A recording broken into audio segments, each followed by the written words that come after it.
नमस्कार। प्रादेशिक समाचार के साथ मैं नीलम कुमार। पहले मुख्य समाचार।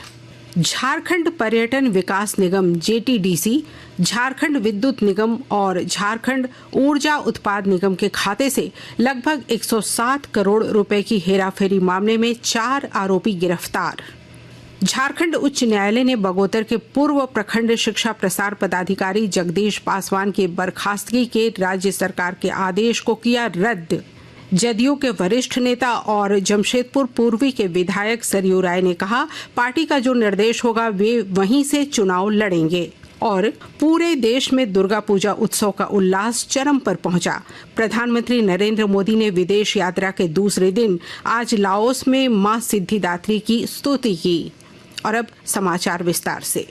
झारखंड पर्यटन विकास निगम जेटीडीसी, झारखंड विद्युत निगम और झारखंड ऊर्जा उत्पाद निगम के खाते से लगभग 107 करोड़ रुपए की हेराफेरी के मामले में सीआईडी ने जेटीडीसी के अधिकारी और बैंक मैनेजर समेत 4 आरोपियों को गिरफ्तार किया है। फर्जीवाड़ा का खुलासा होने के बाद डीजीपी अनुराग गुप्ता के निर्देश पर एसआईटी का गठन किया गया था। इस मामले में अभी जांच जारी है। राशि की हेराफेरी मामले में 28 सितंबर को एफआईआर दर्ज किया गया था। झारखंड उच्च न्यायालय ने बगोदर के पूर्व प्रखंड शिक्षा प्रसार पदाधिकारी जगदीश पासवान की बर्खास्तगी के आदेश को रद्द कर दिया है। न्यायमूर्ति डॉक्टर एसएन पाठक की अदालत ने राज्य सरकार के इस आदेश को रद्द करते हुए कहा कि बिना नियमों का पालन किए बर्खास्तगी का आदेश जारी किया गया है, जो उचित नहीं है। इससे पहले प्रार्थी की ओर से अदालत को बताया गया कि आरोपी के खिलाफ जांच के दौरान एक भी व्यक्ति की गवाही नहीं ली गई। गौरतलब है कि राज्य सरकार ने श्री पासवान को 4 लाख रुपए का हिसाब नहीं देने और 5 बोरी चावल वितरण में गड़बड़ी के आरोप में बर्खास्त कर दिया था। झारखंड हाईकोर्ट ने जैप 6 जमशेदपुर के कमांडेंट आनंद प्रकाश के 5 साल और 3 माह की निलंबन अवधि का वेतन का भुगतान का निर्देश दिया है। इसी के साथ एकल पीठ ने निलंबन अवधि का वेतन नहीं देने के बिहार सरकार के आदेश को निरस्त कर दिया। निलंबन अवधि 24 जनवरी 2006 से 8 अप्रैल 2011 के दौरान आनंद प्रकाश बिहार के गया में डीएसपी के पद पर थे। बिहार सरकार ने क्रिमिनल केस के तहत उन पर कार्रवाई की थी, लेकिन उनके खिलाफ लगाए गए आरोप सिद्ध नहीं हुए और उन्हें सजा नहीं मिली। जदयू के वरिष्ठ नेता और जमशेदपुर पूर्वी के विधायक सरयू राय ने कहा कि उनकी पार्टी का जो निर्देश होगा वे वहीं से चुनाव लड़ेंगे। हमारे जमशेदपुर संवाददाता से बातचीत में श्री राय ने बताया कि उनकी इच्छा जमशेदपुर पूर्वी से चुनाव लड़ने की है, लेकिन जदयू चाहता है कि जमशेदपुर पूर्वी और पश्चिमी दोनों एनडीए गठबंधन की झोली में आए। इसलिए उनको जमशेदपुर पश्चिम से लड़ने के लिए कहा जा रहा है, ताकि वे पश्चिमी सीट पर जीत दर्ज कर सकें। उन्होंने कहा कि वे पार्टी के निर्णय का पालन करेंगे।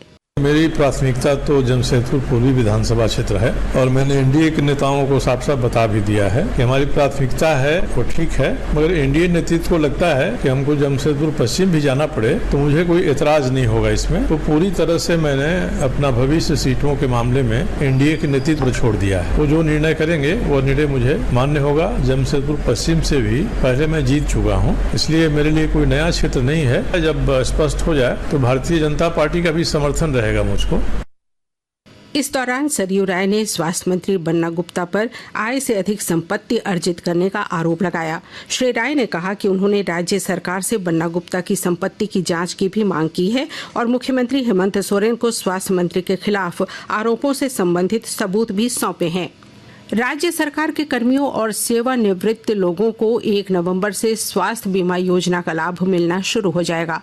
बीमा का लाभ लेने के लिए संबंधित पोर्टल पर निबंधन कराना अनिवार्य है। इसके लिए विभागों की ओर से कैंप लगाकर कर्मियों का निबंधन कराया जाएगा।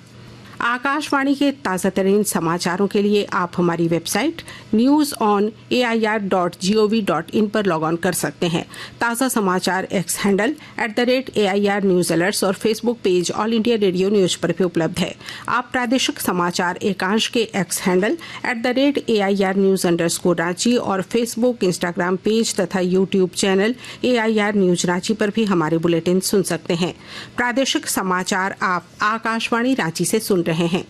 देश भर में दुर्गा पूजा उत्सव का उल्लास चरम पर पहुंच गया है। शारदीय नवरात्र अनुष्ठान में आज महानवमी पर मां दुर्गा के सिद्धिदात्री स्वरूप की पूजा की जा रही है। इस अवसर पर पूरी श्रद्धा और आस्था के साथ कन्या पूजन का भी विधान है।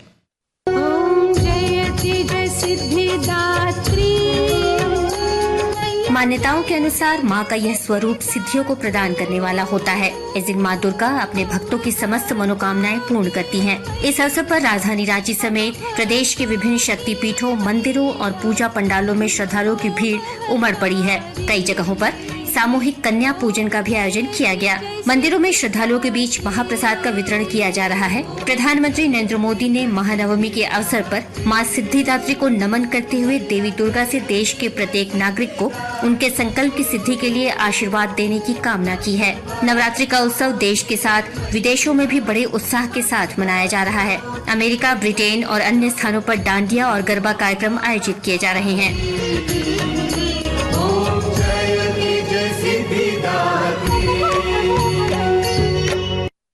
इधर राष्ट्रपति द्रौपदी मुर्मू ने दुर्गा पूजा के अवसर पर सभी देशवासियों को शुभकामनाएं दी हैं।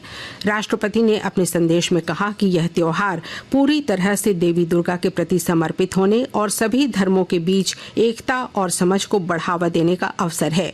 राष्ट्रपति ने मां दुर्गा से न्यायपूर्ण, संवेदनशील और न्याय संगत समाज बनाने के लिए शक्ति, साहस और दृढ़ संकल्प प्रदान करने की कामना की। उधर विदेश यात्रा पर गए प्रधानमंत्री नरेंद्र मोदी ने लाओस में आज सुबह मां सिद्धिदात्री की स्तुति की। उन्होंने शारदीय नवरात्र के समापन पर उपासकों को लक्ष्य सिद्धि का आशीर्वाद मिलने की कामना की। साहिबगंज को 2 नई ट्रेनों की सौगात मिली है। अमृत भारत स्टेशन के तहत रेलवे स्टेशन का भी विकास तेज गति से किया जा रहा है। और जानकारी के साथ हमारे संवाददाता। साहिबगंज को 2 नई ट्रेनों की सौगात मिल चुकी है। अमृत भारत स्टेशन के तहत साहिबगंज रेलवे स्टेशन का भी विकास तेज गति से किया जा रहा है। इस योजना से यहां यात्रियों के लिए कई मूलभूत सुविधाओं के साथ साथ वाईफाई, इंटरनेट और स्टेशन के जीर्णोद्धार का कार्य चल रहा है। मालदा रेल प्रमंडल के अंतर्गत आने वाले साहिबगंज में सरकार द्वारा चलाई जा रही कई नई योजनाओं से भी लाभान्वित किया जाएगा, जिससे साहिबगंज की पुरानी गरिमा लौट सके। आनंद कुमार ओझा, आकाशवाणी समाचार, साहिबगंज। आज अंतर्राष्ट्रीय बालिका दिवस है। यह दिवस दुनिया भर में लड़कियों की लैंगिक समानता, शिक्षा और अवसरों के महत्व को रेखांकित करता है। अंतर्राष्ट्रीय बालिका दिवस के इस वर्ष आयोजन का विषय भविष्य के प्रति लड़कियों की संकल्प दृष्टि है। अंतर्राष्ट्रीय बालिका दिवस लड़कियों को सशक्त बनाने और उनके मानवाधिकारों को सुरक्षित करने की तत्काल आवश्यकता पर प्रकाश डालता है। यह दिन दुनिया भर में एक ऐसा माहौल बनाने के लिए एक अनुस्मारक के रूप में कार्य करता है, जहां लड़कियां समाज में आगे बढ़ सकें, अपने भविष्य का नेतृत्व कर सकें और उसे आकार दे सकें। भारत सरकार ने लड़कियों को सशक्त बनाने के लिए बेटी बचाओ, बेटी पढ़ाओ, उड़ान और सुकन्या समृद्धि योजना जैसे कई कदम उठाए हैं। किशोर न्याय अधिनियम 2015 बच्चों की सुरक्षा को सुनिश्चित करता है। लड़कियों के भविष्य में निवेश वैश्विक समाज के सामूहिक भविष्य में प्रत्यक्ष निवेश है। अंत में मुख्य समाचार एक बार फिर। झारखंड पर्यटन विकास निगम JTDC, झारखंड विद्युत निगम और झारखंड ऊर्जा उत्पाद निगम के खाते से लगभग 107 करोड़ रुपए की हेराफेरी मामले में 4 आरोपी गिरफ्तार। झारखंड उच्च न्यायालय ने बगोदर के पूर्व प्रखंड शिक्षा प्रसार पदाधिकारी जगदीश पासवान की बर्खास्तगी के राज्य सरकार के आदेश को किया रद्द। जदयू के वरिष्ठ नेता और जमशेदपुर पूर्वी के विधायक सरयू राय ने कहा, पार्टी का जो निर्देश होगा वे वहीं से चुनाव लड़ेंगे। और पूरे देश में दुर्गा पूजा उत्सव का उल्लास चरम पर पहुंचा। प्रधानमंत्री नरेंद्र मोदी ने विदेश यात्रा के दूसरे दिन आज लाओस में मां सिद्धिदात्री की स्तुति की। इसके साथ ही आकाशवाणी रांची से प्रादेशिक समाचार का ये बुलेटिन समाप्त हुआ। नमस्कार।